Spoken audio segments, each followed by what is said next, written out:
এই যে সাইফুল ইসলাম, সে আমার হাজব্যান্ড, তার সাথে আমার সম্পর্ক করে বিয়ে হয়েছে।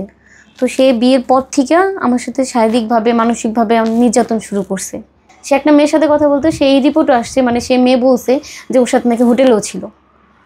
প্রায় 2 বছর আগে তার সাথে একটা ছেলের পরিচয় হয়, পরিচয়ের সূত্র ধরে তার সাথে একটা সম্পর্ক হয়, সম্পর্কের সূত্র ধরে সেখানে বিয়ে হয়, সামাজিকভাবেই বিয়ে হয় এবং সেখানে 1 লক্ষ টাকা কাবিন নির্ধারণ করা হয়। কিছুদিন সংসার করার পর থেকে তার কাছ থেকে যৌতুক চাওয়া শুরু করে এবং যৌতুক না দেওয়ার কারণে উনি একটা যৌতুক দিয়েছিলেন তার বাবার বাড়ি থেকে এনে।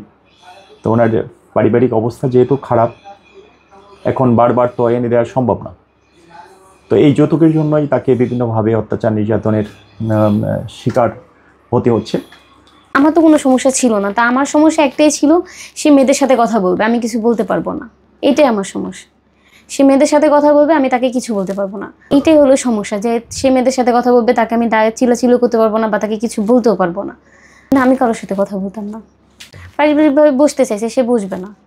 সে বলে এটা নিয়ে জানাজানির কী আছে, তুমি চুপ থাকো, তুমি চুপ করে দেখো, আমি তো যাইতেছি না, কথা বললে কি হয়, মেয়েদের সাথে কথা বললে কি হয়, এটা বলে। এই বিচারের জন্য আসছি। মানে আমাদের বিয়ের পরে সে অন্য মেয়েদের সাথে, ফার্স্টে সে যৌতুকের জন্য আমাকে চাপ দিত, মানে টাকার জন্য চাপ দিত। তো টাকা আমি যখন দিতাম না, তখন মেয়েদের সাথে কথা বলতো। তো মেয়েদের সাথে যখন বলতাম যে সেটা আমি মেয়েদের সাথে কথা বললো না, তখন কান্নাকাটি করে ফিরিয়ে আনতাম। আনার পরে সে কী করতো, যে বলে তাহলে টাকা এনে দাও, পরে আমি তাকে টাকা এনে দিই আম্মুর বাড়ি থেকে। অনেকগুলো টাকা দেওয়ার পরে সে মেয়েদের সাথে কথা বন্ধ করছে। সে বাইক কিনছে ওই টাকা দিয়ে। বাইক কেনার পরে সে কী করছে, নতুন কাহিনী সাজাচ্ছে যে সে বেতন স্যালারি পাচ্ছে না, যেখানে চাকরি করে সেখানে নাকি স্যালারি পাচ্ছে না। তো সেটা বলে আমার বাবার বাড়ি থেকে বিভিন্নভাবে টাকা আনতো, বাজারের কথা এই কথা বলতো, পরে দিয়ে দিব এভাবে বলে আনতো, যে দিয়ে দিবে আর দিত না, বলে নাকি তার স্যালারিই দেয় না। এভাবে অজুহাত দিয়ে টাকা আনতো। আনার পর সে দেখে যে আরও মেয়েদের সাথে কথা বলতো, কন্টিনিউ মেয়েদের সাথে কথা বলতোই। আর মেয়ের সাথে ছবি আমাকে পাঠাইছে, মেয়ের সাথে যে যত মেসেজ করছে সব আমাকে স্ক্রিন ভিডিও করে আমাকে দিছে। খারাপ লাগছে। তখন আমি তাকে বলছি, যেহেতু তুমি মেয়েকে মানে সম্পর্ক করছো, মেয়ের সাথে ছিলা, তার মেয়েকে বিয়ে করো। মেয়েকেও আমি বলছি, পরে ও অস্বীকার করতেছে, বলেন আমি মেয়ের সাথে ছিলাম না, মেয়ের সাথে কোনো সম্পর্ক নাই, মানে এইভাবে কান্নাকাটি করে পাটা ধরে এরকম বলে। কিন্তু মেয়ে আমাকে সব প্রমাণ দিছে, কিন্তু সেই সব নিয়ে অস্বীকার করে। পরে মেয়ে আর ঢাকা আসেও নাই, আর ওকে বিয়েও করে না। কষ্ট তো হবেই, কষ্ট হয় দেখে তো এখানে আসছি। সে আমাকে মানে এই বিয়ের 6-7 মাস ভালো ছিল, তারপর ঠিক আছে এখন যে পরিমাণ নির্যাতন করতেছে মানসিকভাবে, মানে বেশিরভাগ মানসিকভাবে আমার টর্চার করতেছে। তার কথা সে মেয়েদের সাথে কন্টিনিউ কথা বলবে, এটা মেনেই সংসার করতে হবে। তাই একটা ভিডিও দেখে এসেছি, তার এখানে নাকি সবাই আসলে ন্যায় বিচার পায়, এর জন্য আমি তার এখানে এসেছি। আপনাকে অনেকে মানবিক আইনজীবী বলে, যে আমরা দেখলাম যে আপনার অনেক কন্টেন্ট সোশ্যাল মিডিয়াতে যাচ্ছে, সেখান থেকে অনেকে আপনার সাথে যোগাযোগ করে মানে ন্যায় বিচার পাবে এই আশ্বাসে আসছে। আসলে আপনি কি টাকা পয়সা নেন না এদের কাছ থেকে? মানে এত ক্লায়েন্ট বা তারা সবাই যারা সোশ্যাল মিডিয়া আপনার কন্টেন্ট দেখে আসে, তা এই যে আজও একজন মেয়ে আসলো, তার স্বামীর সাথে ঝামেলা, এই বিষয়টা আপনি কি বলতে চান, কি জানেন তার কাছ থেকে? ধন্যবাদ আপনাদেরকে। মূল বিষয়টা হচ্ছে যে টাকা পয়সা বিষয় না, এখানে আসে সমাধানের জন্য। এখানে আমাদের আইনাঙ্গনে আপনারা জানেন যে ন্যায় বিচার নিশ্চিত করার ব্যাপারটা কিন্তু একটা কঠিন বিষয়। তো আমরা আমাদের জায়গা থেকে আমরা চেষ্টা করি, যারা ভিক্টিমাইজ হয়ে যায় তাদের জন্য সর্বোচ্চ চেষ্টা করি যে তারা যেন ন্যায় বিচারটা পায়।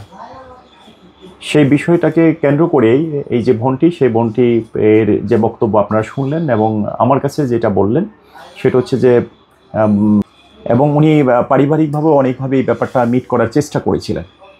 নিরুপায় হয়ে সর্বশেষ আমাদের আদালতের দ্বারস্থ হন এবং আজকে এই বিষয়টি নিয়ে আমরা একটা মামলা করি যৌতুক আইনের 3 ধারায় আমাদের বিজ্ঞ চিফ মেট্রোপলিটন ম্যাজিস্ট্রেট আদালতে, এবং বিজ্ঞ চিফ মেট্রোপলিটন ম্যাজিস্ট্রেট আদালত সাহেব সন্তুষ্ট হয়ে আমাদেরকে একটা অর্ডার দেন এবং সেখানে আমরা বিশ্বাস করি যে আমরা তার যেই তার চাওয়া হচ্ছে যে তার স্বামীর সাথে তার সংসারটা ঠিক মতো করা এবং সে যেন কখনো এই টাইপের কাজগুলি যেন না করে এবং এই যৌতুকের মতো একটা জঘন্য ঘৃণ্যতম একটা কাজ এটা যেন সে যেন আর কখনো তার কাছে না চায়, এই বিষয়গুলি নিশ্চিত করে দেয়া। তো আমরা যেহেতু আদালতের দ্বারস্থ হয়েছি এবং আদালত আমাদের বক্তব্য শুনে সন্তুষ্ট হয়ে একটা অর্ডার দিয়েছেন এবং তাকে সমন দিয়েছেন। তো পরবর্তীতে ডেটটা আমরা তাকে জানিয়ে দেবো এবং আমরা আশা করি সে ন্যায় বিচার পাবে। আচ্ছা, এইরকম যদি অনেকে আসে আপনার সাথে যোগাযোগ, তাহলে আপনার সাথে কিভাবে যোগাযোগ করবে? আমাদের মোবাইল নাম্বারে যোগাযোগ করতে পারে। সেটা আমাদেরকে অবশ্যই আমাদের সাথে যোগাযোগ করতে গেলে রাত 9টার পরে আমাদের সাথে করতে হবে, এবং আমাদের নাম্বারটা আপনারা এটা স্ক্রিপ্টে দিয়ে দেওয়ার চেষ্টা করেন। আচ্ছা, মানে হচ্ছে ঢাকা সিএমএম কোর্টের পাশে, এটা 45/46 রাজার দেউরি।